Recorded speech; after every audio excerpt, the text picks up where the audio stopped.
Yo guys, oke, kembali lagi bersama saya Frida. Di dalam vlogku kali ini akan bercerita tentang seputaran komunikasi. So, jangan lupa subscribe, komen, dan share ke teman-teman kalian semua. Oke, jadi itu guys, aku mau cerita sedikit pengalamanku waktu aku kuliah di Ilmu Komunikasi Universitas Mula Warman. Nah, hari ini aku akan menemani kalian dengan bacotanku dan juga basa-basiku seputaran ilmu komunikasi. Jadi, nanti teman-teman boleh nih dikasih pertanyaannya di bawah. Apa sih yang menjadi pertanyaan teman-teman terkait ilmu komunikasi? Oke, langsung saja kita aku akan ceritakan sama kalian. Oke, aku kuliah semester 3 sekarang di Ilmu Komunikasi Universitas Mula Warman. Selama di Ilmu Komunikasi, orang bilang palingan cuman bacot aja. Astaga, itu salah banget guys. Itu nggak semudah itu Ferguson. Jadi, buat teman-teman yang mungkin sekarang udah kuliah di Ilmu Komunikasi tentunya tahu apa sih yang dipelajari. Kalau dari aku semester 1, semester 2 itu sampai semester 3 sekarang itu masih wajib banget. Kayak bahasa Indonesia, bahasa Inggris, statistika, agama, pengantar jurnalistik, pengantar sosiologi, pokoknya yang masih dasar-dasar aja. Tapi menurutku nggak ada bedanya sih kalau teman-teman itu berasal dari IPS, jadi kayak ngalir aja gitu. Nah, banyak orang yang mengatakan gimana sih caranya biar bisa kuliah di ilmu komunikasi. Oke, jadi buat kamu adik-adik kelas 12 ataupun adik-adik yang mau melanjutkan studinya di ilmu komunikasi, kalau kamu pengen jurusan ilmu komunikasi, kamu harus yang pertama kamu tentukan dulu nanti kamu ambil ilmu komunikasi di mana. Nah, kalau aku dulu itu lulus di SNMPTN, jadi aku langsung lolos di Ilmu Komunikasi Universitas Mula Warman. Dan buat teman-teman yang mau coba jalur SB, kita harus bisa dulu lihat latihan-latihannya, rajin. Yang pertama itu rajin latihan soal SBMPTN.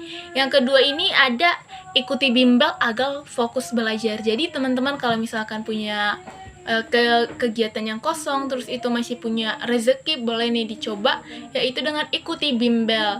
Selanjutnya yaitu yang paling penting, buat catatan khusus dan juga targetmu nantinya setelah kamu kelas 12. Jadi ini sangat berharga banget ya teman-teman. Dan tentunya ikuti tryout gratis, apalagi sekarang karena COVID banyak banget ya teman-teman, itu tryout gratis, jadi boleh banget dicoba. Nah, buat kamu teman-teman SNMPTN, jangan pernah nilainya itu kalau bisa harus semakin meningkat tiap semester, mulai dari kelas 10 sampai kelas 12. Jadi buat kamu nanti ada peluang untuk lolos ke ilmu komunikasi di SNMPTN.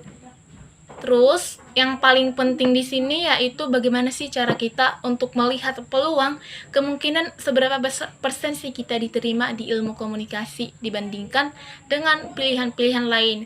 Misalkan saja dengan kita target khususnya aku nanti di Ilmu Komunikasi Universitas Indonesia, seperti itu.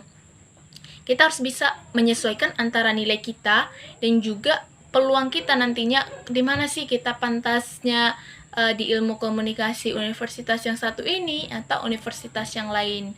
Jadi penting sekali kita yang namanya membuat target. Kalau aku dulu itu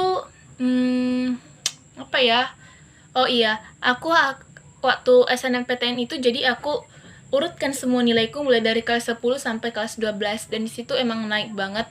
Bukan naik banget sih, naik gitu lah kan. Naik, jadi aku punya peluang nih, aku nanti masuk ke sini nih gitu. Oke, kalau untuk peluang karir, tadi udah ada cara lolos SNMPTN ataupun SBMPTN Ilmu Komunikasi. Yang penting satu lagi, jangan lupa jalin link atau bagi komunikasi dan juga sering-sering berinteraksi dengan orang-orang yang kamu kenal itu kuliah di Ilmu Komunikasi. Jadi nantinya dia akan bercerita, tentunya akan sharing-sharing bagaimana sih pengalaman dia waktu kuliah di Ilmu Komunikasi dan gimana caranya dia juga bisa lolos. Jadi intinya itu berhubungan dengan orang-orang guys gitu. Nah, setelah kita berhasil lolos di SNMPTN ataupun SBMPTN, tentunya bukan hanya sekadar itu Ferguson, kita akan memasuki tahap selanjutnya. Nah, di sini kalau orang bilang ilmu komunikasi itu apa? Cuman sekedar bacot, gak penting, guys. Tapi itu menurutku persepsi yang salah, karena kita juga sama-sama belajar ya. Kalau misalkan coba deh kalau kita belajar PJOK, emang PJOK penjas olahraga gitu kan, guys. Emang cuman pelajari olahraga kan susah banget tuh, guys. Jadi itu juga ilmu komunikasi. Nah, jadi perlu sih diubah itu mindset.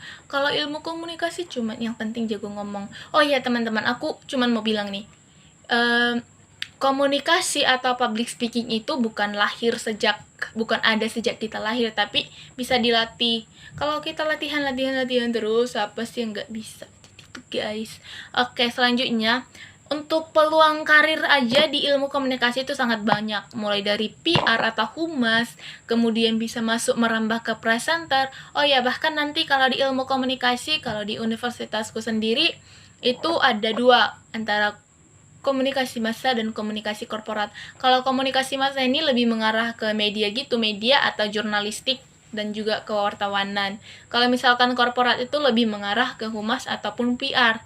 Jadi kalau aku nantinya ayo tebak pilih apa? Pilih korporat. Karena aku suka aja kayak lebih berbaur dan menjadi seorang PR handal, kalau bisa PR-nya presiden nanti ya, guys.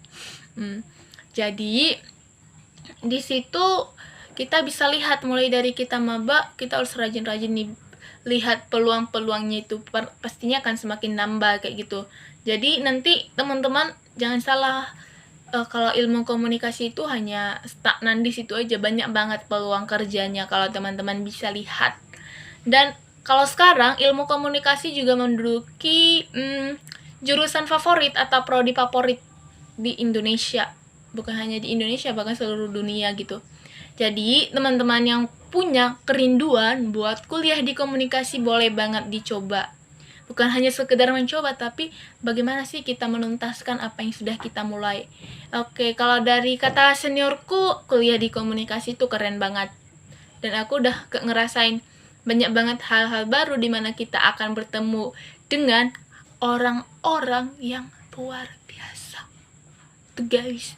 Jadi gimana kita bisa menjadi public speaker yang luar biasa nantinya, itu kita harus mulai dari sekarang. Bukan untuk harus memilih jurusan ilmu komunikasi, tapi kalau teman-teman punya basic public speaker yang baik, ya why not gitu. Dan buat yang ingin masuk ilmu komunikasi, aku doain semoga kamu lolos di universitas manapun yang kamu inginkan. Dan tentunya kuliah di komunikasi itu keren banget. Jadi kamu harus pilih ilmu komunikasi. Nah, kalau kamu anak Kalimantan ataupun sekitarnya yang pengen kuliah di Unmul, boleh nih. Yang pengen kuliah di Unmul jurusan ilmu komunikasi, boleh di komen, aku akan balas kok. Oke, satu lagi, kalau misalkan ilmu komunikasi itu gimana ya, dosen-dosennya juga pastinya akan sangat interaktif banget, karena mereka akan ngikutin alur perkembangan zaman yang ada. Jadi jarang sih dosen komunikasi itu yang agak killers, guys. Oke, jadi itu dia seputaran bincang-bincang santai kita terkait ilmu komunikasi. Jadi teman-teman, komunikasi itu sangat penting banget, dan oleh karena itu kemanapun nanti kamu, komunikasi itu akan selalu diperlukan. Jadi asah skill mulai dari sekarang dan jadi versi terbaik dari dirimu sendiri. Oke guys, itu dia vlog singkat dari aku. Semoga harimu selalu menyenangkan, dan intinya apa yang aku katakan ini boleh membangun dan juga memberikan sedikit dari banyaknya informasi. Oke, see you tomorrow, dan jangan lupa like, comment, subscribe. Sekali lagi, kalau kamu pengen nanya-nanya boleh nih, kamu follow Instagramku Elfrida Santiana Simbrian. Oke, terima kasih guys, dadah.